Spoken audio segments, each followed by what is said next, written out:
বাংলাদেশে পরমাণু শক্তি কমিশনের সাইনবোর্ড আছে, বিল্ডিং আছে, ভবন আছে, সবকিছু কার্যক্রম চলে। কিন্তু এই স্বাধীনতার 53 বছরে একটা মিসাইলও তৈরি করতে পারে নাই। পাশের দেশ পাকিস্তানকে দেখেন, তারা 28 বছরের মাথায় তারা পরমাণু বোমা তৈরি করে ফেলছে। ইরান দেখেন, আজকে তারা হিজড়া দেশকে টক্কর দিচ্ছে। তারা রীতিমতো কান্নাকাটি করতেছে, ক্ষমা চাইতেছে তাদের কাছে যে আমাদেরকে আর ধ্বংস করেন না। তারপরে পাকিস্তান দেখেন, ভারতকে তো গুনাই ধরে না, এত পরিমাণে তারা মিসাইল এবং পরমাণু বোমা তৈরি করে রাখছে, এত শক্তিশালী তারা এখন।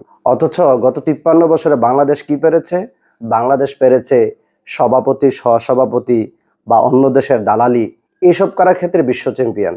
এখন এইগুলা দিয়ে বর্তমান যুগে কি কোনো দেশের সাথে যুদ্ধ করে স্বাধীনতা অর্জন করা যাবে? আপনারাই বলেন তো। কিন্তু এগুলোর ক্ষেত্রে বাংলাদেশ মাশাআল্লাহ।